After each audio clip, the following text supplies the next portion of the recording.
At Anurag University, be everyone you dream to be.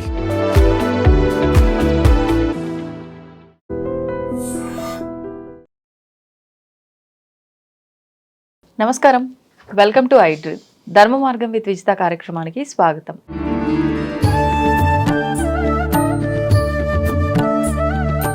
నమస్కారం గురుగారు. పరమేశ్వరార్పణం. గురుగారు, దాంపత్య జీవితంలో ఈ మధ్య కాలంలో భార్యాభర్తలు ఇద్దరికి కూడా చాలా కలహాలు రావటం అనేది గమనిస్తూ ఉన్నాం. అటువంటి కలహాలు తగ్గడానికి వాళ్ళిద్దరూ కూడా చక్కగా ఉండాలి అని అంటే ఆధ్యాత్మిక సాధనలో సులభమైన మార్గం ఏదైనా ఉందా? అసలు కలహాలు ఎందుకు రావాలి?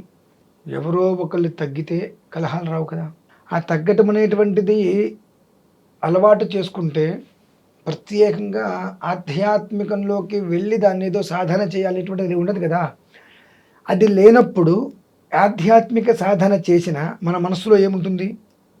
కోపమే ఉంటుంది కదా. దాన్ని మనం ఎలా సాధించగలుగుతాం? మనకు ఒకటి సాధించాలి అనుకుంటే దాని యందు మనకు ప్రేమ ఉండాలి. ప్రేమ ఉన్నప్పుడు కోపం ఆటోమేటిక్గా పోతుందిగా.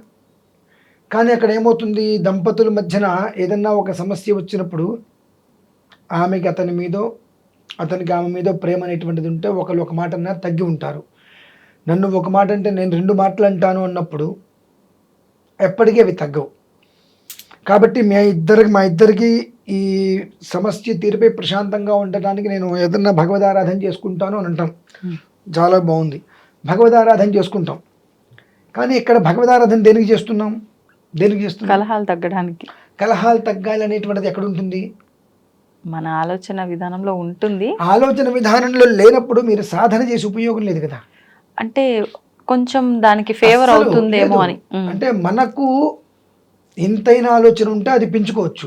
అది లేనప్పుడు ఆడవాళ్ళు ఏం చేస్తుంటారు? ఉదయం 5 6 పూజ చేసుకొని దేవుడికి ఆరాధన చేస్తారు. ఆ ఇంట్లో మగవాడు 7 ఇప్పుడు లేచిన కాఫీ అక్కడ నేను పూజ చేసుకుంటాను అంట. అతని గురించే కదా. అతను బాగుంటే నా పసుపు కుంకాలు బాగుంటాయనే కదా. నువ్వు అక్కడ నేను పూజ చేసుకుంటాను ఉపయోగం ఏముంది? ఇంకా భగవంతుడికి ఆపేసే, అక్కడ ఆపేసి అతనికి కావాల్సింది చేసుకో. చేసినప్పుడు భగవంతుడు నిన్ను వెతుక్కుంటూ వస్తాడు. ఎందుకంటే ఇవాళ మనం బొట్టు పెట్టుకుంటున్నాము, మెడలో మంగళసూత్రం ఉంది, నల్లపూసలు ఉన్నాయి, తల్లో పూలు ఉన్నాయి, కాళ్ళకి మెట్టలు ఉన్నాయి, సుమంగలిగా ఉంటున్నాము అంటే అతను ఉండబట్టే కదా. కాదంటారా? అతను వెధవా అనుకుందాం, పనికి మాలిన వాడు అనుకుందాం. అట్టినప్పుడు ఎవరిదాని వాళ్ళు వెళ్ళిపోవడం బెస్ట్ కదా. వెధవా పనికి మాలిన వాడు అనేటువంటిది తిట్టుకుంటూ కొట్టుకుంటూ ఉండేదానికన్నా నీ చింతన నువ్వు ఉండుకో. ఎందువల్ల చెప్పండి? అంటే పెద్దవాళ్ళు సర్దుకుపోమని చెప్తూ ఉంటారు కదా, ఎవరి పాటికి వాళ్ళు ఉండటము అంతగా.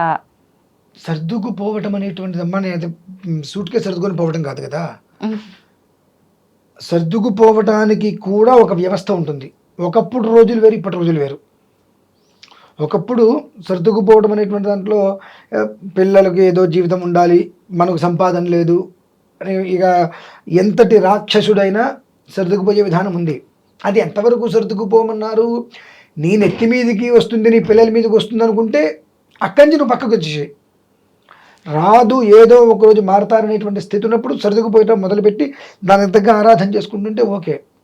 ఎంతసేపటికి ఈగో అంటారు చూసారా, నేనే తగ్గాలి, నువ్వే తగ్గాలి అనేటువంటిది, నేనంటా నువ్వు పడాలి, నేను కూడా తిరగంట ఎందుకన్నా అనేటువంటిది ఉన్నంతకాలము కూడా ఏ దేవత ఆరాధన చేసినా ఉపయోగం లేదు, చేయడం అనవసరం అంట. ఎందువల్లనంటే దేవతారాధన చేస్తూ మన ఆలోచనల్ని పక్కన పెట్టకుండా నేను భగవదారాధన చేసినప్పటికీ కూడా మా ఇంట్లో తగాదాలు తగ్గట్లా. ఎందుకు తగ్గుతాయి? భగవదారాధన చేస్తున్నప్పటికీ కూడా ఇంకా మేము కొట్టుకుంటూనే ఉన్నామని అంటారు. అంటే మన కోపం ఎవరి మీద వస్తున్నప్పుడు? భగవంతుడి మీద కోపం వస్తుంది. అక్కడ ఆలోచించవలసింది మనము, మార్చుకోవాల్సింది మనల్ని మనము.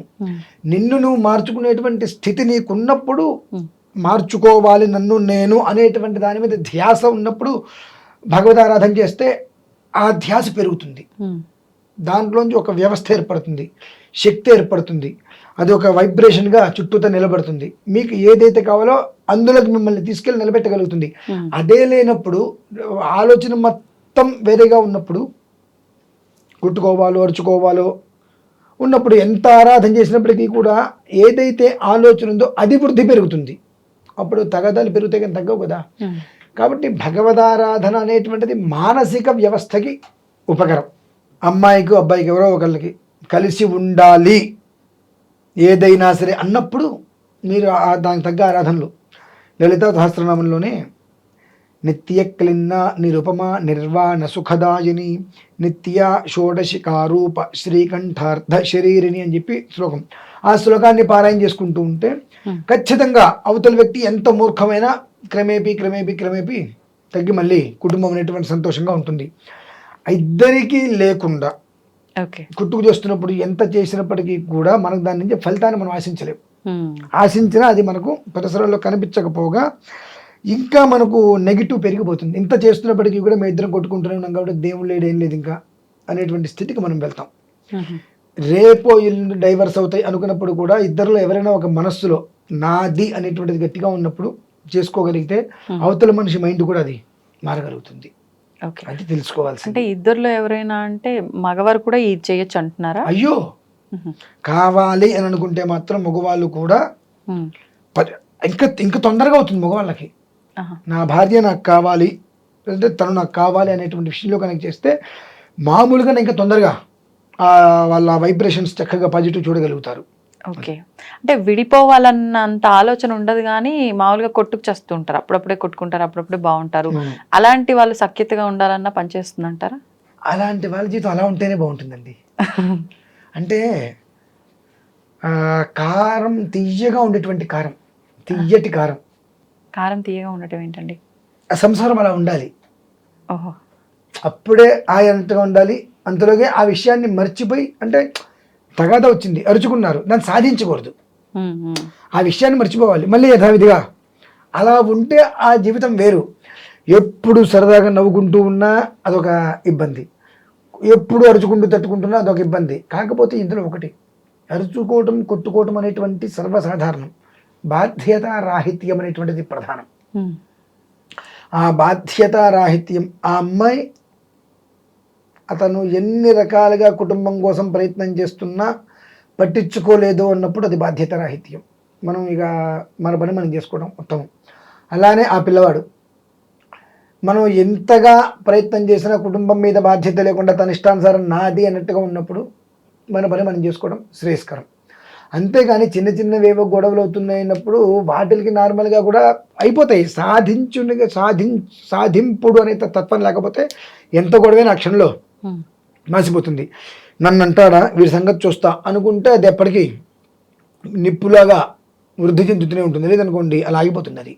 అది తెలుసుకోవాల్సింది ప్రధానంగా. ఇప్పుడు వీరిద్దరు వ్యక్తిగతమే కాకుండా వీరిద్దరు బాగానే ఉంటారు ఇద్దరుగా ఉన్నప్పుడు, మూడో వాళ్ళు దూరి వాళ్ళు పెట్టే పుల్లల వల్ల వీళ్ళ మధ్య గొడవలు అయ్యే కుటుంబాలు కూడా చాలా ఉంటాయి.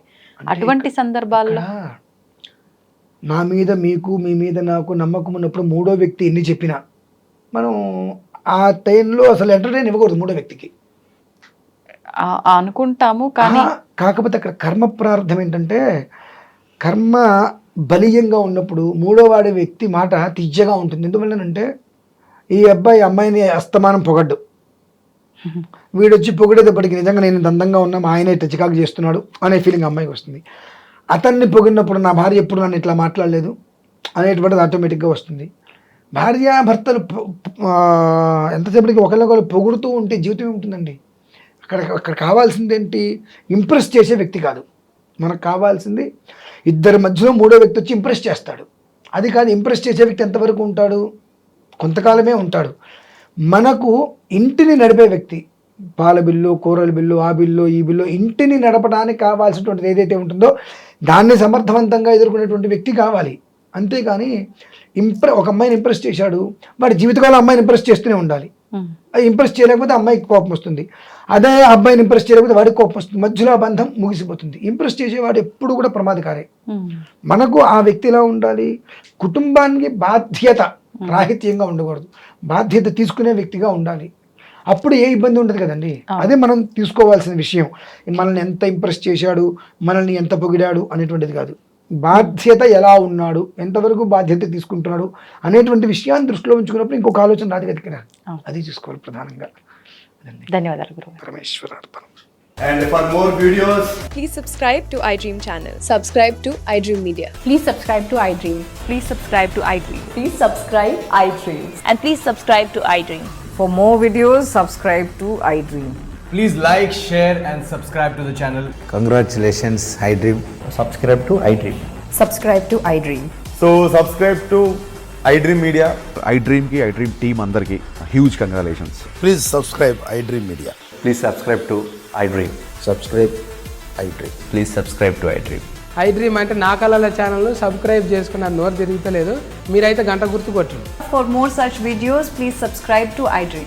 Subscribe to iDream. Please subscribe to iDream. Please subscribe iDream Media. Please do subscribe to iDream. Please subscribe to iDream Media. For best entertainment and information, please subscribe iDream. And don't forget to subscribe to iDream.